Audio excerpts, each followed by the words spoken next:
I've had a lot of experiences with people who were managers, but weren't self-aware that they were bad managers. I don't think how I'm gonna give like, okay, we have this pool of money, now have to give this much increments to these people. I don't know how I'm gonna do that. It's very hard to determine who's a good manager or not. It's very hard from like HR perspective as well. Hello there, welcome to ragTech, the place for bites and mentor. I'm Natasha, I'm a software engineer. Saloni, software developer. And I'm Victoria, solutions engineer. And today's topic will be about the two routes in software engineering. One, the managerial route, and two, the individual contributor route. So for starters, we're going to explain what these two routes are. So typically as a software engineer, I don't know if other vocations actually have this, but in terms of career progression, you have two routes. One, you progress on to become a manager where you lead teams and lead people, and then you become bigger and bigger managers as you go along. Or two, there's the individual contributor route where you become a greater expert at what you're doing in that specific field. I really wanted to explore, for all of us here, if you had a choice, which usually we do have a choice, right? Your engineering manager will come down and ask you hey, in terms of promotion, which route would you want to do? For all of us here, what our preferences are. So maybe we can start with Victoria, because I know you used to be in a larger organization and now you're in a startup. So how has that change kind of shifted your thoughts about what route you would preferably go into? I think for me, naturally, I think I excel well, just executing stuff and doing stuff. So initially I thought I would, always choose the IC role and just keep becoming a subject matter expert and then keep going up that way. But because now I've transitioned into this startup, I kind of have to put on different hats. And naturally I have to step up and become the lead of my team. And that would involve some people managing kind of skills. And I wouldn't say I don't want to do it, but it's more it would be out of my comfort zone, and I really have to consciously learn the skills and read books on it and try to build the skill to actually learn how to lead a team and learn how to motivate people. It's because this is something that no one will teach us how to do. When you step up into this people manager role, you kind of have to learn it on your own. That's true. Nobody teaches you how to be a good manager. Yeah. Exactly. And the only way you can learn how is essentially from your managers, right? Yeah. They can be your role models. But I don't have that many exposures to different types of managers. So when I came into this role, I don't have much resource to work with other than books and podcasts. And basically external resources, right? And I discover a lot about myself during this process, especially transitioning into these leadership roles, is that no one is born as a people manager. No one starts out immediately and natural at it. But if you really put in the time and effort to learning and building these skills, it is more than possible that anyone can do it. But of course, I'm not saying I'm great at it. I'm still learning as I go. But I think having that open mind is good, because I initially really thought I'm just going one path. See, right? Yeah, that's interesting, because I've really been dwelling a lot about this thing called the Peters principle, which is that people basically get promoted to their highest level of incompetence. Basically, it's saying that a person promotes all the way up, and you're promoted usually based on how you do in your current job. But somehow your expertise in your current job shouldn't dictate how well you manage people, but still most promotional routes only offer you managerial routes. So you're good at your current job, then you get promoted to the next role, and now you're managing people, and you stop promoting basically at the stage where you stop being good at your job. So basically, the Peters principle talks about how all the most of the managers you see who are kind of stagnant in their current role have promoted to their highest level of incompetence. And it's really brought about the view that I have, which is that some people are just not meant to be managers. They should be individual contributors because they were so good at their job. But somehow, because the organization only allows them to promote to become managers and then a manager above a manager, they aren't able to excel as well as they should, and they stop bringing the value that they used to bring as an individual contributor in their previous role. But now what you're saying is that you feel nobody is born to be a good manager. You can evolve to become one if you're conscious about where your strengths and weaknesses are. If you go out there, you're actually very, very resourceful, where you noted that you lack exposure to a lot of managers. So you went on to read books, went on to watch podcasts, and I really don't think a lot of people do this. I feel like I've had a lot of experiences with people who were managers but weren't self-aware that they were bad managers. So they don't really go that extra mile that you did to look out for resources. Yeah, that's why I think like what you mentioned about the Peters principle, I think that makes a lot of sense. Like some people, like I said, no one is born to be a good manager, but there are people who have naturally good qualities that makes a good manager. Like there's naturally people who are good with people, you know, like who is able to motivate people like easily without external help or resources, right? I would say those people, they would have a natural tendency to get into the route of becoming a people manager. Whereas for me, I'm kind of in the it's not like I willingly go into it, but I'm kind of like I have to. And so I would say for my type of people, that would be seeking help and really trying to self-improve. And you mentioned maybe not a lot of people are self-aware. That's why I think it's important to also reflect. It's like when you're already at the people manager role, maybe you don't get feedback as often. That's true. Yeah, So- the higher up you are, the fewer people there are above you, right? Yes, and not a lot of people have a lot of visibility. Like people above you don't have a lot of visibility on what you're doing that day is to day. true, yeah. So they cannot give comments on how are you as a manager, right? And the employees can give that They that got the good bottom up. feedback to them. Yeah. Why like they would be quite afraid to do Yeah. so, and maybe Yes, they try to be yes. politically, correct.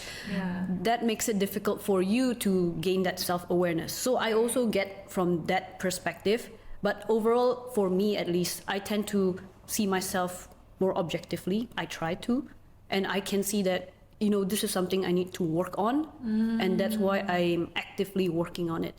And I know that I like to see, so for me, even though I'm like a team lead, I do not treat myself as one, put myself in a position of, pedestal, right? yeah, I will talk to my juniors the same way that I talk to if I were an IC, basically. I'll ask them for their opinions. I'll ask them, yeah, like I want them to get involved, and I see them as someone equal, that someone I can learn from, because I always believe we're all eternal teachers and students. We always learn from each other. It doesn't matter, like these are just titles and these are just job scopes, like that what we're supposed to be doing, but everyone can contribute. That's what I believe in. So I will always get them involved, ask them for their opinions, and I value their opinions as well. Yeah. So I think that's my approach. To being a manager. Yeah. I'm not saying I'm good at it, but still learning, and it takes time. For sure. Yeah. I think it's interesting because like for you, you've always seen yourself to be like the IC route, individual contributor all the way, but then you're put in an organization because by virtue it's small, you have no choice but to become a manager, but you stepped into the role, right? And then you started growing through there. Well, whereas for Saloni, like if you had like a choice, a preference, like which route would you choose? So I was also like Victoria, where I thought I would always be IC. Also because I think, as we discussed, I wanted to be technical all the time. I didn't want to lose the technical coding skills, because that's the impression you get of managers. But there are some companies who prefer the manager to also be half IC, half manager. So you will pick on lesser projects, but you are still hands-on coding, and you're still part of like 2 other teams trying to working on things. But also you have to do your managerial duties, which is, and I will be like a good people person. I can be, but the problem that I see is that managers have to do this thing, look at people's pros and cons. What do you call that? Strengths and weaknesses, and then give them a promotion or not give them. I think I'll be really bad with that. Yeah, so yeah. So because I don't know, I have not been in that position before, but I like to lead. I like to be a leader. I like to look at high level picture and resolve issues within a team, or see like a blocker from high above and like that in the future that might be a problem. So let's fix it now. Like I like doing those kind of things, but then when it comes to these rankings and like KPIs and like I don't think how I'm gonna give like, okay, we have this pool of money, we now have to give this much increments to these people. I don't know how I'm gonna do that. Yeah, that part is stressful, and I'm glad you brought that up, because that actually is sort of the one of the largest roles of managers in most organizations, to manage people. It's not just about like that one-on-one honing mentoring. It's also about fulfilling the company's needs, which is managing these people as HR instruments, actually, if you think about it. And it turns something that sounds so human, like people management, into something so like objective. It's just like, okay, your ranking, you did 5 projects this year versus you did 4, so this person is 23rd and this person is 24th, and that's going to determine their bonus, which is crazy to me. Exactly. Yeah, it's very unnatural to do that also, which is why I in when I think about it, I hesitate, because I don't like this part of that role, but I understand it's very much necessary. I actually don't mind. Like I understand there are like certain transparent structures and checklists or whatever that companies have, but my problem is at the end of it, it's very subjective. It's the manager who makes the decision, and if it was some other manager, you would make a different decision. So I don't like it that it's very manager dependent. So it's like I am the master. I don't like that it's subjective. Yeah. If it could be a bit more objective, maybe that's true. better. That's like everyone here would agree that this is it. It's obvious. Everyone, like, there's no arguing or Yeah. I think that part, and also just having been the person who's been under managers who did that job, and because it's all subjective within them, where favoritism actually plays. Right? This is where company politics, really comes into play here, and it's down to that manager and who they like, which will determine the ranking more so than like something objective. That I actually did this, they actually did that, and I think that's the scary part about being a manager. It's that you're single-handedly responsible for the future, well, at least the work-related future of these people under you, and it's really down to whether you're a good manager, bad manager. It's going to determine the lives of the people under you, which is why I still think it's very important to be able to have routes you can choose from. If you know that you're somebody who's better at the IC role, the individual contributor role, then a company should give you opportunities to promote down that line and not force you to become a manager where you're going to do a bad job and affect people down the line. And where there are people who are okay evolving to become managers, there should be resources available for them to retrain, like the podcasts and the books that you talked about, and also mentors to look up towards too. So I feel like rather than it being like there existing 2 tracks for you to choose from, companies have to be cognizant of the fact that, firstly, not everyone can be a good manager.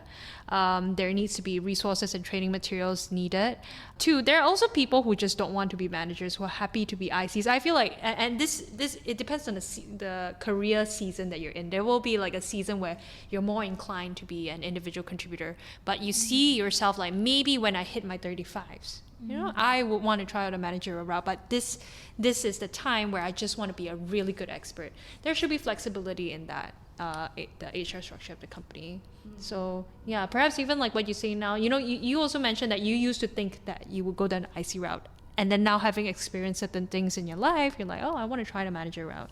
Yeah, and companies should have like flexibility to offer that at the end of the day. It would also be nice if companies can have a fair evaluation system on like their managers, because again, it's very hard to determine who's a good manager or not. It's very hard from like HR perspective as well, especially if it's a huge company. How can you tell this manager is doing what they're supposed to do and doing it well? Yeah, right.